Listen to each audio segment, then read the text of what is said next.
నమస్తే. నేను doctor Vishnupriya, gynaecologist and fertility specialist.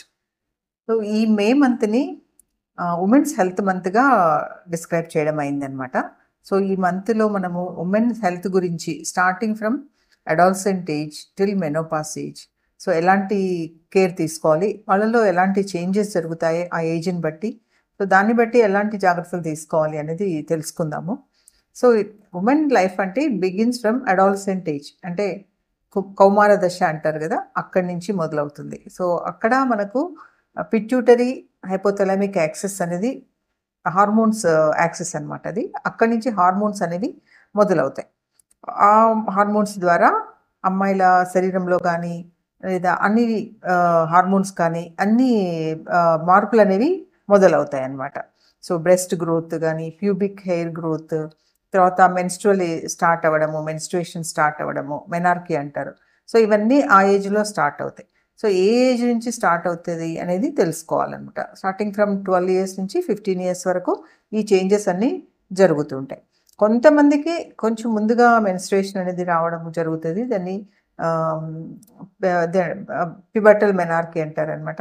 So, ఇలాంటివి కొంచెం జరుగుతుంటాయి. వాళ్ళకి ఏదైనా హార్మోన్స్‌లో కొంచెం చేంజెస్ ఉంటాయి. సో, వాళ్ళు ఒకసారి డాక్టర్‌ని కన్సల్ట్ చేయాల్సొస్తది.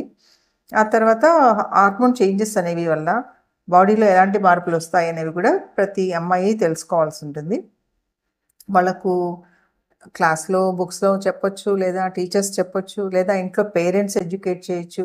లేదంటే వాళ్ళు ఒకసారి వచ్చి డాక్టర్‌ని కన్సల్ట్ చేసినా ఆ ఏజ్‌లో ఎలాంటి మార్పులొస్తాయి, ఏవి నార్మల్, ఏవి అబ్‌నార్మల్ అనేది తెలుసుకుంటే వాళ్ళు దాన్ని బట్టి ఫాలో అవ్వొచ్చనమాట.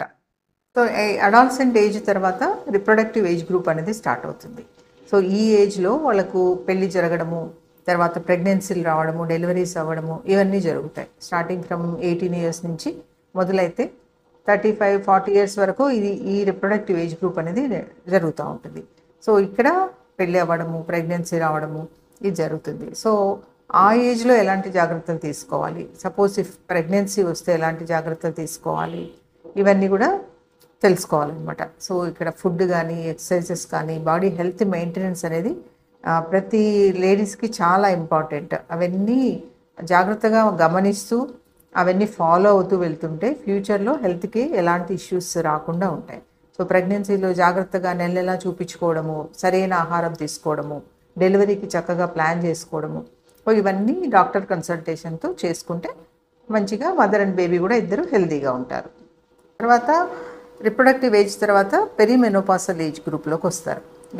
40 తర్వాత that is considered as perimenopausal age group. 45-50 మధ్యలో మెనోపాస్ వచ్చేస్తుంది. అంటే మెన్సెస్ ఆగిపోతూ ఉంటాయి. సో, ఆ మెన్సెస్ ఆగిపోయేకి ముందు వచ్చేది పెరిమెనోపాస్ గ్రూప్. సో, ఆ ఏజ్‌లో కూడా హార్మోన్స్ అనేవి చాలా ఇంబ్యాలెన్స్ అవుతుంటాయి. సో, యాక్సెస్ అనేది హార్మోన్స్ సెక్రెషన్ తగ్గిపోతూ ఉంటుంది. సో, ఈస్ట్రోజన్ హార్మోన్స్, ఇంకా ఎఫ్ఎస్హెచ్, ఎల్హెచ్ అనే హార్మోన్స్ ఇవన్నీ ఆల్టర్ అయిపోతుంటాయి అన్నమాట. మెనోపాజ్‌కి దగ్గర స్టేజ్‌లో ఉంటారు కాబట్టి. సో, దానివల్ల హార్మోన్ డిస్టర్బెన్సెస్ వల్ల వాళ్ళు మెంటల్‌గా చాలా డిస్టర్బ్ అవుతారు, ఫిజికల్‌గా చాలా డిస్టర్బ్ అవుతారు. హెల్త్ అనేది చాలా ఎఫెక్ట్ అవుతుంది. కానీ అది ఏంటి అనేది వాళ్ళు అది ఎందుకో ఇలా అవుతుంది అనుకుంటుంటారు చాలామంది. సో, అందుకని ఆ ఏజ్‌లో ఒక్కసారి డాక్టర్‌ని కంపల్సరీగా కన్సల్ట్ చేయాలి. చేస్తే ఒకసారి మొత్తం జనరల్ చెకప్ చేసుకోవాలి.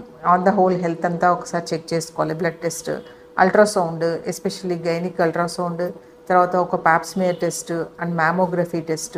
సో, ఇలాంటివన్నీ ఆ ఏజ్ గ్రూప్‌లో ఒకసారి చేసుకొని ఎలాంటి డైట్ తీసుకోవాలి, దానివల్ల ఫ్యూచర్లో మనకు వీక్నెస్ రాకుండా, అంటే హార్మోన్స్ తగ్గిపోవడం వల్ల బాడీలో చాలా ఎఫెక్ట్ అవుతుంది. బోన్స్ వీక్ అవ్వడము, on the whole muscle loss అవ్వడం ఇవన్నీ జరుగుతుంటాయి.